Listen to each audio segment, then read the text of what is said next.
Welcome to Rock City Cookies, where we talk about all things cookies. If you're new to the channel, hit that subscribe button and click the bell icon to be notified when we upload a new video. Thanks for watching. Hey sweet friends, welcome to a Patreon exclusive all about how I make my own royal icing. Now this is going to be the first video in a series of videos that is all about some tips and techniques and some tricks that I have learned along the way when it comes to royal icing. And as always, please feel free to comment down below if you have anything that you would specifically like for me to go over, any future content that you would like to see made, or just a question that you have. The comment box will be for members only, so nobody else can see what you're posting unless they're a member here. Okay, without any further ado, let's get into making this royal icing, and let's start with the ingredients I use. Now, I will be posting the full recipe on the Patreon page in a PDF form so that you can print it for easy accessibility, or you can look in the description box of this video and you can take a screenshot of the recipe from there. Whatever you prefer, it will be available. If you have any problems locating it, let me know. Now, one of the very most important ingredients for royal icing is the first ingredient I'm going to talk about, which is meringue powder. So if you are not sure what meringue powder is, it's actually dried egg whites, but it's not just dried egg whites. They have some other properties in it.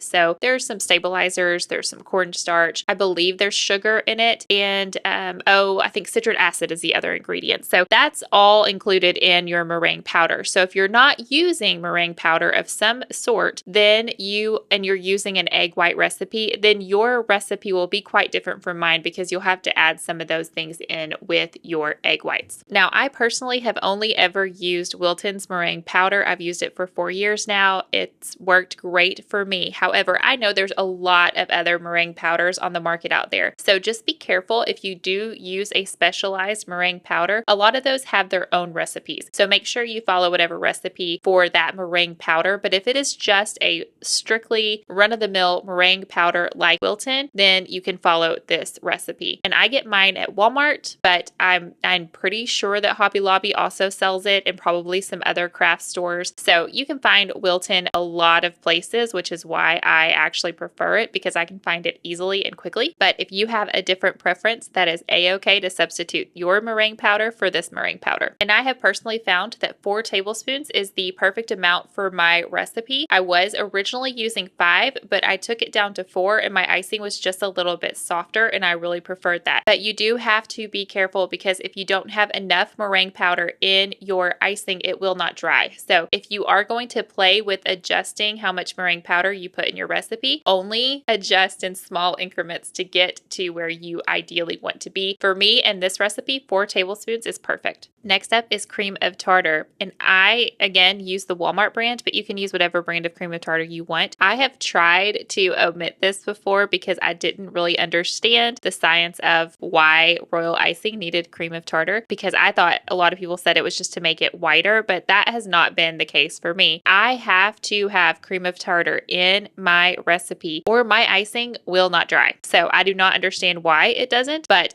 I have to have that cream of tartar in my icing for it to dry. And the groups online, I have seen a lot of people be like, you don't need it, it's making your icing bleed, whatever. I have not found that to be the case. I personally 100% live and breathe by the fact that my icing will not dry if I do not have cream of tartar in it. So make sure you include this ingredient, and you will use 1 teaspoon of cream of tartar. Next up for our ingredients is the flavoring. Now, this really is a subjective part. You can use whatever flavoring you want. Just make sure you're using 2 teaspoons. When I first started, I always used pure vanilla extract. I used 2 teaspoons of that. However, somewhere along the way, I learned about Loran's flavorings, and I have not turned back since then. My favorite is the one that you see here, the marshmallow. It really does make your royal icing taste like marshmallow fluff. I highly recommend it. However, Loran's has has a ton of flavorings. You just need to make sure that you're not choosing her oil flavorings, just her regular flavorings. But I get this on Amazon. They also have a cream cheese one, which is really good. And they have a lot of other flavors. So if you're doing a strawberry cookie, they have a really strong, flavorful strawberry flavor. If you're doing a red velvet sugar cookie or a chocolate sugar cookie, the cream cheese option is really great. It's a very good complement. So just look at what your recipe is. If you have various recipes, you might want to have more than one flavoring on hand. I highly recommend that you look around and find a flavor and test it out to see if you like it better than just the vanilla royal icing. But again, this is completely optional. If you do not want to purchase the Lorann's flavoring, you can definitely use 2 teaspoons of vanilla extract. Next up is 2 tablespoons of light corn syrup. Now I use Caro. I know there's lots of other brands. That's perfectly fine. Just make sure it's light corn syrup. And again, like everything else in this recipe, there has been a lot of trial and error for me to figure out exactly what is the right amount for this recipe. And some of you may wonder why I'm putting it in at all. The corn syrup adds a little bit of shine to your royal icing, especially when you use it in addition to drying your cookies with a fan or a dehydrator. It really brings out that shine. But also, once again, it helps that royal icing to not get so hard, to not have that hard bite. Now, you're still going to have it, but for me, it did soften it a little bit. So 2 tablespoons is the right amount for me. If you put too many tablespoons in your icing of corn syrup, your icing again won't dry. Like everything else, this is a great big old experiment of what you can put in, how much you can put it in to make sure that your icing dries. So I do like it at 2 tablespoons. 3 tablespoons made it where my icing wouldn't dry, and 1 tablespoon didn't really make enough of a difference for me. So 2 tablespoons seems to be the sweet spot. If you live in a very humid area, or if you have no humidity at all, you might be able to adjust. If you're in a really humid area, I would scale down. If you're in a very dry area, you might actually be able to bump that up a little bit. So it's really kind of an experiment, but if you do experiment with this amount, I would highly recommend you do it in small adjustments first. Moving on to our final ingredient, powdered sugar. I use 2 1/4 cup of powdered sugar. I actually weigh my powdered sugar. I never measure it. I prefer weighing it because I get a more precise amount of powdered sugar in my recipe every single time, which is very important. So I actually get out my scale, and my scale is set to ounces. And so it's 29 ounces of powdered sugar. If you don't have a scale and you don't want to weigh, then of course you can do 2 1/4 cups of powdered sugar. Just level them off. Don't pack it down. Just level off your measuring cups. And that should be plenty of powdered sugar for this recipe. And some people get really particular about what powdered sugar, confectioner sugars they use. I prefer, and I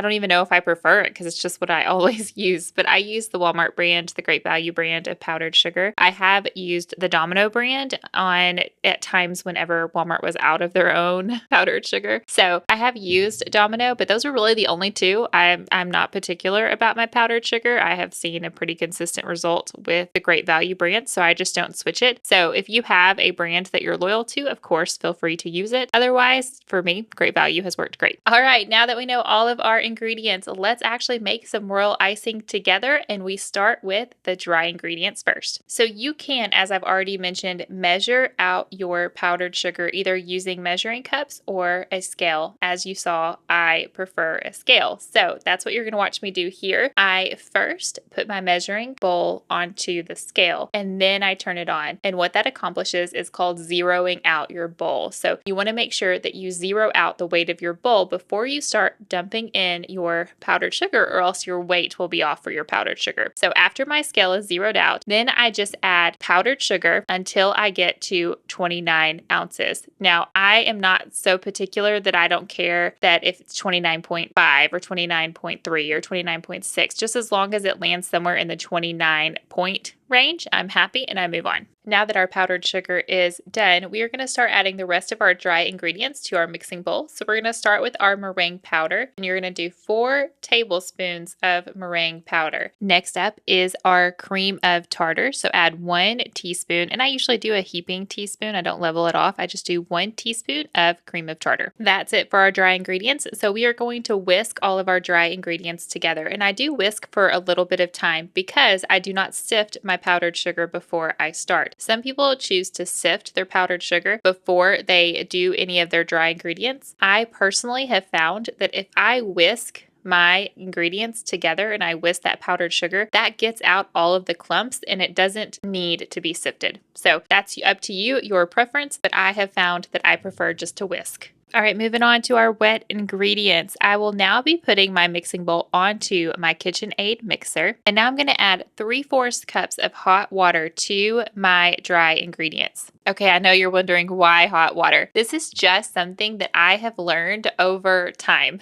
from doing royal icing so much. But I prefer hot water or warm water over cold water when I'm doing anything with royal icing. Now, I don't know the reasoning behind it. All I know is that when I use warm water over cold water, my royal icing tends to have less clumps. It mixes together smoother and it's a lot faster in doing so. So I actually use warm water in this recipe as well as when I mix up my colors for icing, which you'll get to see in a totally different video. So anytime I'm having to do water with royal icing, I use warm or hot water. You can experiment yourself and see if that makes a difference for you, but I am definitely a believer in hot and warm water when it comes to royal icing. Just don't ask me why. Now that our water and our powdered sugar are mostly mixed together, you can increase the speed on your mixer. I had it on the very first setting to mix the powdered sugar and the water together. And now I'm going to speed it up a little bit when I add in my flavoring. So again, I'm using marshmallow flavoring, but you can use regular pure vanilla extract or any other flavoring that you choose. The last ingredient that we need to add to our powdered sugar is our corn syrup. So I do 2 tablespoons of corn syrup, and it doesn't exactly come completely off of your spoon, your measuring spoon. So just kind of shake off what you can and put that in there, but it doesn't have to be exact in this recipe. Just get what you can in there, but it's about 2 tablespoons. And finally, we are going to mix our icing. So you are going to want to get a lot of air into your mixture of ingredients to really fluff up your royal icing. So bump up that speed. I usually do medium high, so not all the way up. If you do all the way up on your mixer, the highest of the speeds, then it tends to go everywhere. So if you do like a medium high, you kind of get right in the sweet spot where it doesn't go and fly all over your counter. Now, you really do need to mix your icing on medium-high speed for between 5 to 8 minutes. And I know that's kind of a broad range. It'll depend on your personal icing on how long you should go. But I do highly, highly, highly recommend that you allow it to go for at least 5 minutes, because I think that a lot of times cookiers have issues with things like color bleed and major cratering all the time. And even though I struggle with the craters like nobody's business sometimes, but I feel like a lot of those issues are because people do not let their icing mix long enough. And that mixing really helps to stabilize your icing. So I do not believe that there is a thing of over mixing your icing. I know that's a trending word on the Facebook groups, but I don't believe that it's a real thing. And I firmly suggest that you allow your icing to mix for at least 5 minutes. It feels like forever, but it really does make a difference. And I highly suggest that you do that. I have never had issues with color bleed. I have never had like a lot of the butter bleed issues or anything like that. So I think it's because my icing is pretty stable, and a part of that process of stabilizing your icing is making sure you mix it long enough to let it do its job. Now, how do you know that it's ready? Well, personally, I like for my icing to at least double in size for it to look in appearance like actual marshmallow fluff, and it really needs to be able to form soft peaks. So I used to really have super thick icing, and the corn syrup has softened that down. So my icing doesn't form stiff peaks anymore. It forms soft peaks, but for me, that's my preference on when I know it's done. If you want thick, peaks, you need to add more powdered sugar to this recipe. But for me, this is what works well for my icing that I mix into all of my colors and all of my base. This is like the perfect piping consistency for me. But again, if this is too thin of an icing for you as your main icing, your base for all of your different consistencies, then I just strongly suggest adding more powdered sugar, maybe another 1/4 of a cup or a 1/2 a cup of powdered sugar to your recipe. And then you will have a much thicker icing for your base icing, which is totally fine. This is just a preference thing. I like to be able to scoop this icing out exactly as it is and it be my outline icing or my writing detail icing. This is the perfect consistency for that. Now, if I'm going to do flowers or if I'm doing detail work that's really small and tiny and has to be 100% precise, well, then I do need thicker icing. So if I need a thicker icing for certain colors, I will add powdered sugar individually there instead of having an entire bowl of thick icing. I kind of like this toothpaste consistency for my base icing. I hope all of that made sense. Again, this is something that I have come to after years of doing icing. I just at first was making really thick royal icing every single time, but that added work for me later because I didn't need such thick icing all of the time for my outlines or for my writing. I preferred a tiny bit thinner for those things. So this is what I've come to, is learning to mix my base icing, this icing straight from the mixer. I have learned how to mix it to my most desired consistency, which is my outline and detail consistency. All right, moving on to our last bit of this video, which is a container. So it is very important that you store your icing in an airtight lid container. This is very important because as soon as air is touching your icing, it is starting to harden. It is crisping over. So you need to keep your icing nice and soft so that you can use it over and over again, because not always are you going to use an entire batch of icing for every set. So I keep my icing bowl where I can come back to it day after day. In fact, a lot of times I don't even make my fresh icing on the same day that I actually make my cookie sets. So I need to have an icing bowl that I can count on coming back to and getting another spoon or two of fresh icing out and not have to worry about it getting old or having been exposed to too much air. Now, there are a couple of things to keep in mind if your bowl of icing has sat for a little while. So if you're not using it right away, if maybe you're using your icing the next day or a couple days after you've made it, you will start to notice a separation of your icing and the liquid elements of your icing. That is 100% normal. It does not mean that your icing is going bad in any way. It is just what happens with royal icing. The powdered sugar is fighting against the water and the oil in your icing, so it separates. So before you use your icing, you need to re-stir it. So I just get a long spatula, I remix my icing together just real fast, and it's ready to go completely like it was on day one when it was 100% fresh icing. So keep that in mind with your whatever you're storing it in. Make sure that even if it's a dark container where you can't see through it, like I can clearly pick up this container and look at it, and you can see that it's separated if it's a few days old of icing. Whereas if you have a dark container, you wouldn't be able to notice that. So I'm just wanting to make sure to tell you that one, if you see it happening to your icing, don't worry. Your icing is not bad. You just need to remix it together. The same thing with your icing will happen in bags. So like after you've colored your icing, it really starts to separate even within a couple of hours of you mixing it and putting in that bag. So sometimes you have to pick up your icing bag and with your hands kind of knead it back together and get that icing mixed back together inside of your bag. Same is true with the bowl here, your container. It's going to happen. It does not mean your icing is bad. Just remix it with a long spatula. But if you have a dark container, you may not see that happening. So I wanted to make you aware so that you know, oh, I need to remix this before I use it again. Now, I got this bowl from Pampered Chef a long time ago. Like I probably got this in my early 20s. So this icing bowl is almost 20 years old.